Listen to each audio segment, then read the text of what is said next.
No Vaticano só saiu fumaça preta. Ainda não habemos papam. Mas no Bradock Show temos excelentes notícias com o nosso guerreiro da liberdade, meu querido amigo Rodrigo Constantino. Que bom ter você aqui no nosso programa. Fala, garoto. Fala, turma, trazendo aqui uma atualização do quadro, boletim do Consta, porque eu fiquei meio sumido.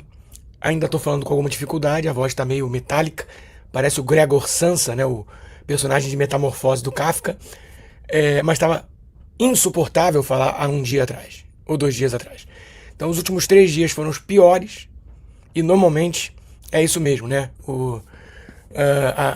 Aquele quadro que antecede a cura é quando você está na situação mais delicada, para ter a pega, que eles chamam, né, da medula. Então, os últimos 3 dias foram bem difíceis, tive muita dor de garganta, tive dor de cabeça, tive diarreia, depois passou a ser constipação, tudo junto, a fadiga. Quando já vem num quadro constante, né, de efeitos colaterais, o desgaste é muito grande. Então, eu estava mais prostrado, estava mais down, digamos assim, e hoje eu acordei me sentindo melhor. A minha esposa até brincou, gravou. Eu botei pra tocar Burning Hearts do Survivor, né? Música tema do Rock Balboa. E fiquei imitando o Rock, fazendo o treino dele, né? Então aí você já vê que eu tava me sentindo melhor. Pouquinho tempo depois, chega a enfermeira para colocar no quadro que temos aqui a atualização do exame de sangue. E o primeiro número que ela coloca já é o de células brancas. Eu já fiquei olhando assim por cima da mão dela para ver o que ia vir, né? Tava ansioso e veio lá WBC, que são as White Blood Cells, 6,8, saindo de 1,8 no dia anterior e de 0,4 há 2 dias atrás apenas. Ou seja, pegou tração. A cavalaria está chegando para me ajudar. Isso já é a medula sob o comando das células tronco da minha doadora. Era tudo que a gente desejava ver. Então é ótima notícia, não podia ser melhor. Eu estou no D mais 14, que é 14 dias após o transplante. A média é entre 9 e 15 dias, podendo chegar a 20. Então eu estou dentro da média, mas foi bem precoce até, dado o quadro. Né? E tem também o ANC que eles olham, que é os neutrófilos, que é uma forma de compilar tudo isso do sistema imunológico. Também deu um salto muito importante para mais de 5, que é quando eles chamam de pega. Então, o médico virou para mim e falou: olha, eu acho que ele é agitado para burro, fala para burro. Não é a minha médica brasileira que tá fazendo o meu caso, é o que tá de plantão. Ele virou e falou assim: acho que você vai ser liberado para ir para casa na segunda ou terça da semana que vem já. Isso, vocês podem imaginar, soa como música para os meus ouvidos, porque tudo passa a ser relativo e a gente dá muito valor a pequenas conquistas. É ou não é? Poder estar em casa, tomar banho no seu banheiro, poder ver o lago da sua casa, poder não estar mais conectado o tempo todo a um aparelho, tomar remédio só oral. Eu continuo tendo que ir para a clínica 2, 3 vezes por semana, mas é a clínica ali perto da minha casa, não precisa ser aqui em Miami. Tudo é um baita upgrade. É como se você estivesse lá na última cadeira da fileira econômica, sentado sem poder sequer inclinar, e de repente alguém vira para você e fala assim: ó, você foi upgraded para business. Pô, não precisa ser primeira classe.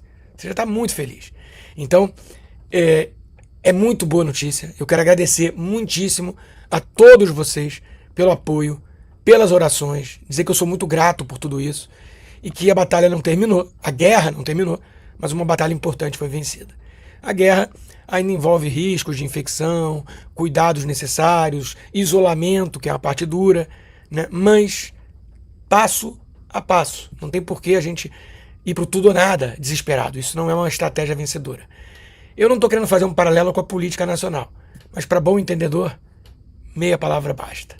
Vamos em frente com resiliência, com otimismo, porque nós vamos vencer o câncer. Valeu, turma. Constantino, você foi na veia. A gente aqui no Brasil tem muito tumor para derrotar, muito câncer para vencer. E a gente ver esse seu otimismo, essa análise de economista sobre o seu quadro, dá para a gente uma alegria, uma felicidade e uma força para a gente seguir em frente. Saúde, meu garoto, vamos arrebentar e vamos em frente. E outro que está operando milagre é Jair Bolsonaro. Milhares de pessoas vestidas de verde e amarelo, sensacional, exerceram seu direito constitucional à livre manifestação em Brasília. O presidente Bolsonaro defendeu que a decisão sobre a anistia aos envolvidos nos atos de 8 de janeiro de 2023 é uma prerrogativa do Congresso. E foi claro, ninguém tem que se meter nisso. Ele fez um breve discurso durante a manifestação pró-anistia realizada em Brasília hoje à tarde. Confira o recado do Bolsonaro aqui no Bradock Show. É muito triste e doloroso, mas nós não vamos perder a esperança. Nós vamos continuar lutando. Não vamos baixar a cabeça para ninguém. Se queremos democracia, se queremos liberdade, se queremos uma pátria melhor para todos, todos nós somos responsáveis pelo futuro do nosso país. Mais uma vez, ele me deu uma outra vida. Sou muito grato a ele. Jamais esperava ser vereador na minha vida. Acabei sendo presidente da República. Deixamos uma marca no meio de vocês. Vocês conheceram as entranhas dos poderes. Vocês conheceram o seu país por dentro. Hoje nós sabemos quem somos, o que queremos e para onde iremos. Tudo passa pela decisão de cada um de vocês. Eu sou apenas instrumento. Eu sou o empregado de vocês. Não tenho nenhuma obsessão por poder. Eu tenho paixão pelo meu Brasil. E logo depois que Bolsonaro acabou de falar, a notícia boa foi anunciada pelo organizador da manifestação em Brasília, o pastor Silas Malafaia. A Comissão de Constituição e Justiça da Câmara aprovou por 44 a 18 votos o texto que suspende a ação penal contra o deputado Alexandre Ramagem, do PL do Rio de Janeiro. Potencialmente, outros réus poderiam também ser beneficiados por essa decisão, mas especificamente esse caso vai se aplicar apenas ao Ramagem se o plenário da Câmara confirmar essa decisão. Parecer de Alfredo Gaspar, do União Brasil do Alagoas, permite sustação do andamento da ação penal contida na petição 12.100 em relação a todos os crimes imputados a Ramagem. O texto segue para votação do plenário da Câmara dos Deputados, onde ele precisa de pelo menos 257 votos para ser aprovado e só será pautado se o Gumota quiser. Mas, nesse caso, tem um prazo. Passou na CCJ, tem de 20 a 30 dias para tomar essa decisão que pode afrontar o Supremo Tribunal Federal. O STF, através de uma carta enviada pelo ministro Cristiano Zanin a Hugo Mota, já havia informado que não seria possível suspender toda a ação, apenas os crimes contra a Ramagem após sua diplomação. Seria a interpretação pela metade do artigo 53 da Constituição. Mas não é isso que a Câmara vai aprovar, não. O deputado é o único parlamentar entre os denunciados, incluindo aí o presidente Jair Bolsonaro e outros 6 réus que têm foro de prerrogativa por função. Só pode ser processado se a Câmara autorizar. E aí eu convoco nossos craques do comentário, meus super amigos, Fabiana Barroso, me diga, você acredita que a Câmara vai afrontar, ou melhor, vai ser, em vez de afrontar, não vai afrontar coisa nenhuma, a Câmara vai ser soberana na sua decisão, que está na Constituição, de que só ela pode autorizar que um parlamentar seja processado? Primeiro, Serrão, eu preciso te pedir desculpa, eu te chamei de couch, mas eu estava emocionada, gente. O pessoal pega no pé mesmo. De vez prestar atenção. Não, mas uma grande honra. Olha, ser chamado por aquele italiano, eu me senti até um cara mafioso. Mas é bacana, verdade. Aquele italiano é meu grande amigo e mora no meu coração. Então é uma grande honra para mim. Eu sei que aqui não tem nem mágoa, mas o chat fica pegando no pé, então a gente precisa dizer, né? Mas vamos lá, Serrão. O Cauti está descansando, gente. Serrão e Gustavo, o que é essencial aí? Olha só o grande problema que o próprio Supremo se colocou. Todos esses casos está lá colocado no próprio Supremo, de competência do Supremo, supostamente por uma desculpinha esfarrapada de que haveria, então, gente que tem competência por fora de prerrogativa de função, então puxaria o processo para lá. E o que aconteceu? Depois aí da apresentação de lote 1, lote 2, lote 3, só sobrou Ramagem, realmente, que tem esse foro por prerrogativa de função. Então, se você tem já a Câmara, nem que seja na CCJ, já sustando essa ação penal, como é que você faz a manutenção dos outros em relação à competência? Eu não sei o que eles vão inventar, a gente sabe que eles inventam, mas vai precisar de algo muito teratológico, porque não tem mais. Mas depois que a gente acompanhou aí o julgamento na primeira turma e as desculpas que nós vimos, que não são mais jurídicas, são meramente políticas e afrontam, aí sim, afrontam diretamente a própria Constituição Federal, que eles são os verdadeiros tutores dela, que estão acabando invertendo, né, a ordem constitucional no Brasil. Então a Câmara vai ter aí um grande problema. Eu sei que no parecer está muito bem escrito que não alcança outros réus, mas sinceramente eu não sei como vai se sustentar, né? E fora que essa decisão também do Supremo em relação à prerrogativa de foro de função é algo novíssimo. Foi 1 ou 2 semanas antes que resolveram e ainda o Alexandre de Moraes quis colocar no julgamento aquele jeito assim, já é pacífico. Foi quando o Fux levantou a voz, obrigada Fux, porque isso ficará para sempre ali marcado, dizendo que não era pacífico e que, aliás, a Constituição, ela privilegia o colegiado. Então, ele ainda rebateu outro argumento que pode vir à tona, que não basta somente tudo isso que eu estou dizendo, mas também tem uma falha grande, que está sendo julgado pela primeira turma. No mínimo, deveria ser o colegiado, porque não está na Constituição essa diferença, essa divisão de turma. Então, é uma pendenda jurídica maravilhosa, né, que eu não sei como vai ser resolvida, mas é óbvio que é politicamente. Quem tem mais força? Bolsonaro, a gente acabou de mostrar aí que ele tem uma força que não tem outra liderança política no Brasil atualmente que possa nem fazer frente, porque ele conseguir, primeiro, se superar da sua própria saúde, se colocar à disposição para levantar essa pauta que é da anistia, mas tem tudo a ver, é tudo a mesma pauta, não é mesmo? Que é diante da covardia do Supremo Tribunal Federal, ele também conseguiu movimentar e trazer uma coisinha que estava todo mundo morrendo de medo, que é manifestação pacífica em Brasília. Então, foi diante dos olhos de todos eles. E aí o ministro, eu estou sendo longa, mas é minha área, tá? Eu já termino. Aí o ministro Alexandre de Moraes, ele já reverberou, porque ele está agindo realmente, infelizmente, com o fígado. E deu início à execução penal de 7 réus, incluindo do próprio presidente Bolsonaro. Então, ele colocou para andar já o instrumento que compete agora, já marcou audiência, data para ouvir testemunhas, aceitou inclusive testemunhas de todos os lados, né, se colocou como bonzinho da história, eu quero fazer um julgamento justo. Não, ele tem pressa e marcou já entre maio e junho. Então, como é que vai ficar isso? Na Câmara está sendo julgado isso, né, e no Supremo estão tentando correr para ver se o desespero se sustenta.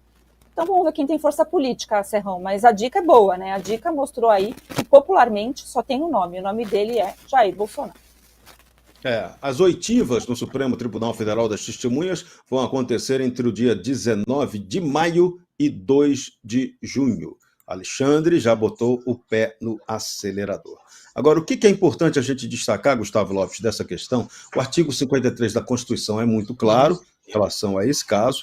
Parece que há uma tendência no parlamento a não repetir o absurdo que foi feito com o deputado Daniel Silveira, e agora pode ser que Ramagem seja preservado. Mas a gente tem que lembrar, o Supremo nessa situação foi acionado por um parlamentar do PT, Lindbergh Farias, que cobrou o Supremo sobre o que o Congresso deveria ou não fazer. Essa atuação parlamentar juristocrática é que é hedionda, né? Exatamente, Serrão. Bom, depois da aula que a professora Fabi nos deu, até no campo, do ponto de vista jurídico, fica pouco a ser dito. Agora, do ponto de vista político, né, como a esquerda, de modo geral, e o PT e os seus partidos acessórios não têm voto, eles acabam sempre recorrendo ao Supremo. Então, o Supremo tem atuado como uma linha auxiliar do PT e do governo, né, e vice-versa, né, ambos ali acabam se ajudando para tentar superar o que eles não conseguem superar no voto, ou seja, na democracia. Porque eles têm, obviamente, eles não têm força no parlamento, a não ser que paguem, e paguem muito, e é difícil, né, tá toda hora pagando, e eles, ainda mais agora, né, que vai aumentar o número de recebedores, e além disso, como a Fabi muito bem colocou, a força política está claramente do lado da direita, está claramente do lado da oposição, está, obviamente, ao lado do presidente Bolsonaro. Numa quarta-feira, botar aquele tanto de gente em Brasília, em plena esplanada dos ministérios, não é para qualquer um. Quando o PT tenta fazer isso, eles conseguem levar apenas aquele pessoalzinho da UNE, CUT, MST, que são pagos para estar lá. E é interessante que o movimento de hoje acabou inaugurando, né, uma novidade, né, nos movimentos, né, nas manifestações da direita, que a gente sempre se manifesta nos finais de semana, afinal de contas, todo mundo trabalha. Mas hoje era proposital ir no dia de semana justamente para pegar todos os parlamentares, para pressionar o parlamento, e aí, como tu bem coloca, para o parlamento retomar o seu protagonismo, retomar suas prerrogativas que não cabem ao Supremo. O Supremo não tem que se meter. Isso é óbvio, né? É que a gente precisa falar o óbvio, né, Serrão? É tão óbvio, eles têm que ficar lá cuidando da Constituição, cuidando dos processos que são deles. E a Fabi traz um ponto muito interessante. O único personagem que vinculava esse processo ao Supremo era o Ramagem, porque é o único que tem foro privilegiado por prerrogativa de função. É o único. A partir do momento que se tira o Ramagem desse... não tem mais justificativa legal para esse processo continuar no Supremo. É óbvio que a gente sabe que eles estão, né, numa fase de muita criatividade, né, de achar que podem fazer o que querem, mas isso vai só se somando às arbitrariedades que eles têm cometido e em algum momento isso vai ter que ser revertido e em algum momento eles vão pagar. Essa lógica vai para a conta invertida, porque o Supremo já começou julgando o 8 de janeiro para quem não tinha foro privilegiado. Então agora, se você tira dali o que tinha foro privilegiado, não muda nada na cabeça deles. A lógica é essa.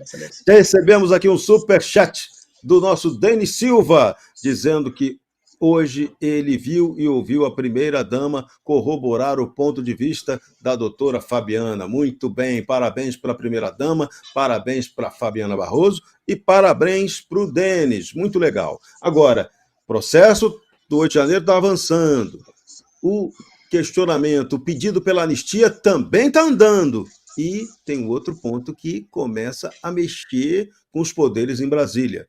Uma reunião entre Bolsonaro e um aliado de Donald Trump deixou a turma lá com a pulga atrás da orelha. O ex-presidente Bolsonaro se reuniu na segunda-feira com Ricardo Pita, assessor sênior do governo Donald Trump. Foi em Brasília. Durante o encontro, Bolsonaro criticou o ministro Alexandre de Moraes, denunciando perseguição contra opositores do governo Lula. A conversa ocorreu na residência do ex-presidente e, segundo o colunista Paulo Capelli, do Metrópolis, os detalhes serão repassados ao chefe do Departamento de Estado dos Estados Unidos, Marco Rubio. Ricardo Pita atua no Escritório de Assuntos do Hemisfério Ocidental, órgão que equivale ao nosso Itamaraty.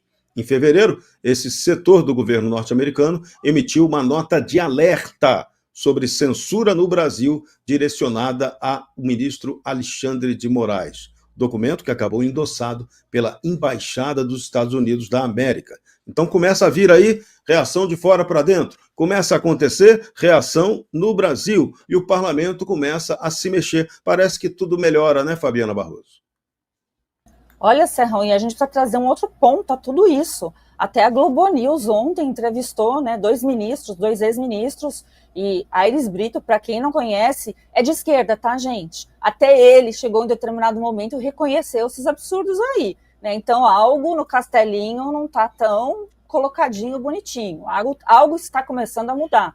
Isso são indícios positivos. E o ministro Marco Aurélio falou já o que ele vem sempre falando, né? O que é óbvio, tá, gente? Falou isso da competência, falou em relação a exagero de pena, falou, né? Ali foi perguntado, até querendo colocar como se fosse uma tese de bolsonaristas, e na verdade não é. É uma tese de quem defende o direito, de quem defende a própria Constituição, que está na lei. E olha, o bom senso também, né? Porque não dá para admitir essas penas altíssimas e, né, e só para pegar gancho também aqui no que o Denis trouxe, o ponto que ele está falando que a Michelle Bolsonaro concordou comigo é em relação ao ministro Fux, né, que lembra que ontem eu divergi, daqui a pouco ele vai estar aqui, o André Marcília, falando lá de que o Fux é um teatro. Gente, é teatro, não confio em nenhum deles também, mas de fato o que o Fux falou no primeiro julgamento, no segundo e neste último, por mais que tenha sido na base do ódio, da raiva e do deboche e da pretensa concordância, ali significa muito. Eu que acompanho faz muitos anos ali, eu sei como que tá o time. Não estava legal, né? Carminha estava muito mais brava.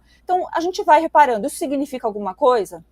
Aí já depende da interpretação. Na minha humilde interpretação, esse conjunto de coisas, né, que realmente levanta a bola para que a justiça no Brasil seja feita. A anistia é um passo, mas é um passo fundamental para depois, lá no futuro, tudo isso ser anulado. Ou, se já quiserem, pode anular agora também, já adianta, né, bastante coisa para nós, um baita trabalhão e menos gasto para o Estado. Então, liberais, convoco vocês que gostam de gasto, olha só, ajude-nos, né, porque se já tiver anulação desses processos, já for remetido para a primeira instância, como tem que ser, vai ter uma economia absurda, né, e para o pessoal já que é conservador, que é ligado em princípio, a gente sempre vai bater na tecla do que é certo, que é errado, é errado. Então, esses pontos que a gente sempre trouxe faz parte de algo muito maior, né? De direito natural, direito fundamental, e não importa se é o Bolsonaro, neste caso, ou o Ramagem, ou a Débora, né? Ou até alguém de esquerda mesmo. Né? Só que de esquerda a gente não precisa fazer a defesa, porque a defesa deles é feita à la carte lá no Supremo. Gustavo Lopes, uma ajuda norte-americana para ajudar em questões brasileiras é sempre bem-vinda, mas a obrigação de resolver as coisas por aqui é nossa, né? Sem dúvida, Serrão, sem dúvida. Eu acho que nesse sentido o Congresso tem começado a se mexer, né? Tem começado. Aliás, a gente sabe que tem muitos parlamentares ali que estão desde sempre lutando para isso, mas o Congresso começa a ganhar força, né? Aos poucos começa a ganhar musculatura. A vinda desse funcionário, né, do escritório de sanções lá é interessante, porque mostra que o regime está muito exposto. E mostra também que o governo Trump está seguindo todos os trâmites. Ele não está chegando já com o pé na porta. Ele veio aqui, está ouvindo, quer saber o que aconteceu, e aí pode ter daqui para frente, enfim, pode ter sanções, né? Tanto quanto o ministro Alexandre de Moraes, quanto outras autoridades brasileiras. Pode ser uma sanção administrativa, pode ser uma sanção, enfim, diplomática, ou uma sanção comercial, ou até mesmo uma sanção penal. Seja como for, vocês podem reparar que o ministro Alexandre de Moraes não arredou mais o pé daqui. Ele não tem mais ido nos convescotes em Nova York, em Boston, que eram muito comum, ele comparecer, ele não vai mais. Então, assim, me parece que a batata dele começa a assar. Uma pena, tomara que piore. Pois é, aí na América Latina, os Estados Unidos começam a mostrar que não estão para brincadeira, não. Fizeram uma operação sigilosa para resgatar perseguidos pelo regime venezuelano. É isso. Estados Unidos confirmaram o resgate de 5 opositores venezuelanos que estavam asilados na Embaixada da Argentina em Caracas, que, curiosamente, estava sob custódia do Brasil. Marco Rubio, secretário de Estado norte-americano, anunciou que todos os reféns estão agora em segurança em solo norte-americano, após operação precisa. Um grupo ligado ao líder da oposição Maria Corina Machado estava asilado desde março de 2024, após acusações do regime Maduro de conspiração. O procurador-geral venezuelano disse que todo mundo ali era conspirador. Segundo o jornal Venezuela News, houve concessão de salvo-condutos após negociações intensas com o regime do grande Maduro. Brasil, que tutelava a embaixada desde a expulsão dos diplomatas argentinos por Maduro, não foi informado sobre a operação. Como se diz na gíria, Fabiana Barroso, o Brasil tomou um Pelé da organização norte-americana. Que vergonha, hein? Que vergonha, mas eles não esperam realmente muito do Brasil, porque o Brasil recebeu, né, o Maduro aqui, formalmente, agora está lá na Rússia, com todos eles, só tem os tiranos, muito lindo, né, uma coisa maravilhosa, acho assim, tão democrático, vocês não acham? Combina tanto com o Estado Democrático de Direito, com essa coisa, assim, civilizada, não é? Só para inglês ver, ou melhor, nem inglês mais quer ver, nem francês, nem o Macron mais quer ver, né? Eu acho que o Macron, se o Lula aparecer, ele sai correndo, porque vai dar ruim para ele. O Lula virou, né, pé que puxa para baixo, pé, bola de ferro.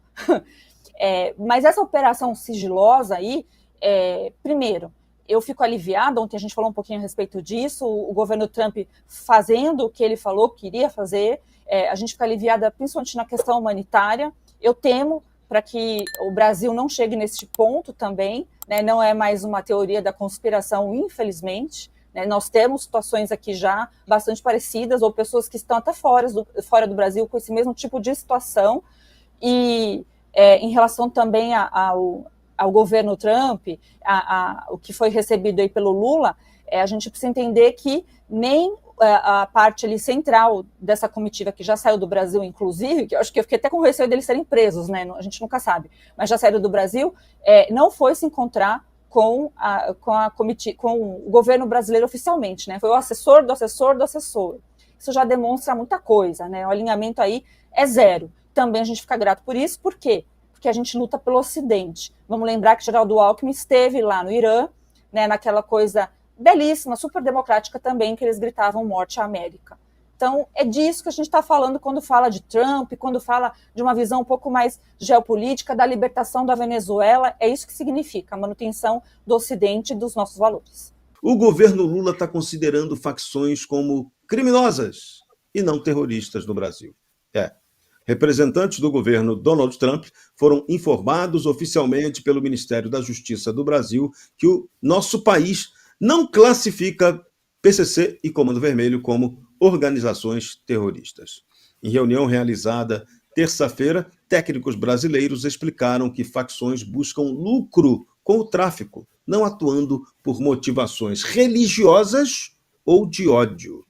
A delegação americana está no Brasil buscando incluir grupos criminosos latino-americanos na classificação de terrorismo, como já ocorre com a Venezuela e também em outros países como o México. A coisa está feia. Um dia antes, Flávio Bolsonaro entregou à comitiva dos Estados Unidos um dossiê das secretarias de segurança de Rio de Janeiro e São Paulo, relacionando as facções com o Hezbollah, que é uma é uma comprovação já feita pela área de relações exteriores e pelo Mossad de Israel. David Gamble, chefe interino da coordenação de sanções do governo norte-americano, lidera a missão no Brasil, que segue até amanhã. E aí, pessoal, como é que vai ficar essa história? Gustavo Lopes, a parada está ficando cada vez mais sinistra, né? Mas aqui a legislação nossa sobre terrorismo ela é muito levezinha, né? E ela foi feita de maneira conveniente exatamente para que o chamado crime organizado nunca possa ser relacionado ao terror, mas ele promove o terror. Sem dúvida, Serrão. É inegável, né, que essas organizações são organizações de narcoterroristas. Isso é óbvio. Se o Estado brasileiro oficialmente nega isso, bom, então a gente está caminhando para um narco-Estado, que em alguns setores da sociedade isso já acontece. Agora, outra justificativa, além dessas aí ridículas que o Estado brasileiro deu para negar, né, a classificação de terrorismo, foi dizer que eles não agem por motivação ideológica. Bom, o Comando Vermelho, para citar um exemplo, ele nasce justamente da junção de presos políticos, de esquerda, obviamente, e presos comuns no presídio da Ilha Grande, no Rio de Janeiro. Ou seja, os presos políticos, guerrilheiros, que tinham recebido treinamento de guerrilha em Cuba, União Soviética, sei lá mais onde, se juntam com esses caras, traficantes, e vamos fazer aqui um bem bolado. Eu vou ensinar vocês a se organizarem de maneira mais estruturada, e de outro lado, quando a gente precisar de ajuda, vocês nos ajudam. Aliás, os diálogos cabulosos e aquelas visitas de determinados ministros em comunidades que a polícia não entra, né, ilustram muito bem essa relação. Então, dizer que não tem um viés ideológico é, no mínimo, ridículo. É óbvio, de novo, o governo americano sabe disso. Ele veio aqui para dizer, olha, a gente veio aqui dar a chance de vocês tomarem vergonha na cara e admitirem que isso aqui são organizações de narcoterrorismo. Assim como vieram lá para perguntar, vem cá, está rolando sanções? Está acontecendo ataques às liberdades? Não, aqui a gente vive no mais perfeito Estado democrático de direito. Sabe-se disso. É óbvio que a gente sabe, não só nós, mas, de novo, é mais uma vez o sistema sendo exposto e consequências virão. Não há dúvida disso. Aleatoriamente, à vontade do Estado brasileiro. Que bom, né, para nós nesse caso. Fabiana Barroso, o Lourão não está gostando muito desse papinho furado não, né? Muito blá blá blá, né, para Loirão. Loirão não gosta de mimimi, blá blá blá. Aliás, em outros países como o México, já foi acatado gente, ou melhor, organização muito parecida com o PCC e Comando Vermelho. Mas eu queria citar aqui a ONU, porque a ONU é o que legitima os esquerdistas, então ficou meio esquisito isso aqui, né? Porque como que os países civilizados enquadram o terrorismo? Mesmo que a nossa lei seja mal ou menos, né, dá para, assim, colocar conforme a ONU, né? Então, olha lá, a ONU, numa convenção da supressão do financiamento ao terrorismo, de 1999, definiu o terrorismo como, abre aspas aqui, pessoal da ONU, hein? Qualquer ato destinado a causar morte ou ferimentos graves a civis ou qualquer outra pessoa que não participe diretamente das hostilidades com o objetivo de intimidar uma população ou obrigar um governo ou uma organização internacional a tomar ou abster-se de uma nação. Então, aí a gente vai, fecha aspas, aí a gente vai para o exemplo do Rio de Janeiro, o comando ali de territórios, né? Pegou-se territórios. E aí, os civis que estão ali, eles estão por vontade própria ou não? Né? Ou enquadra exatamente na definição da ONU ao terrorismo de 1999. Então, o governo Lula, vai lá, conversa com o pessoal que é amigo, né, com os irmãos aí, eu falar com os brothers, para dar um toque aqui, que se quiser negar, vai ter que dar uma fundamentação um pouquinho melhor, que essa aí ficou capenga, porque nem esquerdista acredita nisso. E, obviamente, que para o Trump isso é necessário, para ajudar o combate, fazer aquela troca de inteligência, de informação, de inteligência internacional. E realmente, por mais que o PCC e Comando Vermelho e outros, né, que a gente já está com mais de 70 número, né, de organizações criminosas aí, como é que eles vão fazer para não entrar na América? Vai ficar só corredor Europa? Uma hora também isso vai pegar e não adianta vir com esse mimimi. Olha o que está acontecendo nesses outros países, né, da própria Europa, que estão resolvendo não passar por cima desses conceitos também. Então, o problema internacional não tem como jogar embaixo do tapete. Uma hora vem. Você precisa assistir o melhor canal de notícias do Brasil. O programa que fala de tudo, que deixa você informado sobre tudo o que acontece no Brasil e no mundo. Ao vivo, todos os dias, no YouTube. Clique aqui e se inscreva.